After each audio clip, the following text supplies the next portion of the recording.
Student, WBSSC group C এবং group D এর যারা পরীক্ষা দিয়েছো তোমাদের সবাইকে স্বাগত।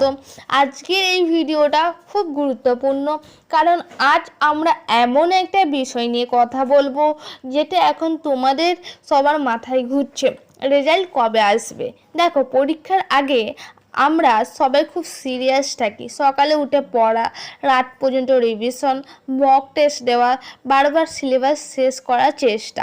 তখন মনে হয় এইবার আমাকে করতেই হবে, এইবার একটা চাকরি পেতেই হবে। কিন্তু পরীক্ষা শেষ হওয়ার পর একটা অন্য রকম সময় শুরু হয়। এই সময়টার নাম অপেক্ষার সময়। এই সময়টা কেমন যেন, তুমি পড়ছো না ঠিক মতন, আবার পুরো রিল্যাক্সও না।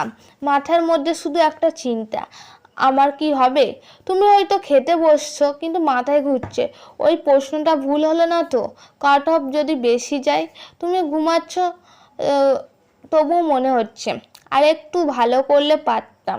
এগুলো একদম স্বাভাবিক, প্রতিটা স্টুডেন্ট এই অবস্থার মধ্যে দিয়ে যায়। এখন আসি মূল কথায়, রেজাল্ট কবে আসতে পারে। দেখো, আমরা যখন কোনো রেজাল্টের কথা বলি তখন সাধারণত আগের বছরের হিসাব দেখি, কিন্তু এখানে একটা সমস্যা আছে। এই গ্রুপ সি এবং গ্রুপ ডি এর পরীক্ষা সাধারণত কোনো পরীক্ষা না, এটা হচ্ছে কোর্টের নির্দেশে। তাই এর আগে যেমন নিয়ম ছিল এখানে সেটা পুরো ফলো হয়নি, তবু আমরা একটা আন্দাজ করতে পারি। ধরো একটা উদাহরণ দিই, SLST পরীক্ষা, ওখানে কি হয়েছিল, পরীক্ষা 1-2 মাসের মধ্যে রেজাল্ট বের হয়েছিল। এখন আমাদের ক্ষেত্রে পরীক্ষা হয়েছে 1ই মার্চ আর 8ই মার্চ, তাহলে হিসাব করলে এপ্রিলের মধ্যেই রেজাল্ট আসার কথা ছিল। কিন্তু এখানে একটা বড় কারণ এসেছে, ভোট।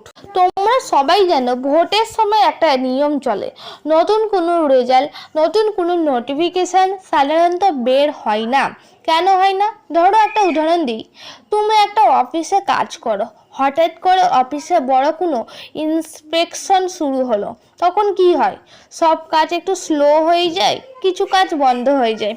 ঠিক একইভাবে ভোটের সময় সরকার পুরো ইলেকশন নিয়ে ব্যস্ত থাকে, তাই অন্য কাজগুলো একটু দেরি হয়।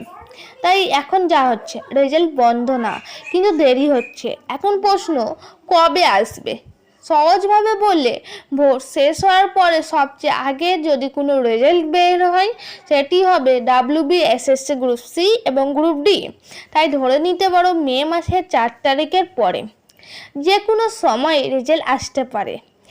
এখন একটা গুরুত্বপূর্ণ কথা, দেখো তুমি এখন কি করছো, শুধু অপেক্ষা। এটা সবচেয়ে বড় ভুল। ধরো একটা উদাহরণ শোনো, 2 জন স্টুডেন্ট আছে, একজন শুধু বসে আছে আর একজন পড়াশোনা চালিয়ে যাচ্ছে। 3 মাস পরে যদি 2 জনের পাশে না করে, তখন কি করবে? সে বসেছিল সে আবার শুরু করবে, আর যে পড়ছিল সে অনেক এগিয়ে থাকবে। তাই কি করা উচিত? পড়াশোনা বন্ধ করা যাবে না।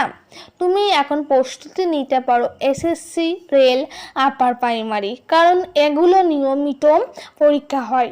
আর একটা কথা, কেউ তোমাকে এসে বলবে না চলো আমি তোমার জীবন ঠিক করে দিচ্ছি। তোমাকে নিজের জন্য লড়তে হবে। আজ তুমি যদি সময় নষ্ট করো, কাল তার ফল তুমি পাবে। তাই সময়কে গুরুত্ব দাও। যদি একা একা পড়তে সমস্যা হয়, একটা গ্রুপে থাকো। তুমি চাইলে আমার টেলিগ্রাম চ্যানেলে জয়েন করতে পারো, যেখানে আমি নিয়মিত ভিডিও দিয়ে থাকি, লিঙ্ক আর পড়েও থাকি, মক টেস্টও নিয়ে থাকি। শেষে একটা কথা বলি, রেজাল্ট তোমার হাতে নেই, কিন্তু পড়াশোনা তোমার হাতে আছে। তাই অপেক্ষা করো, কিন্তু থেমে যেও না।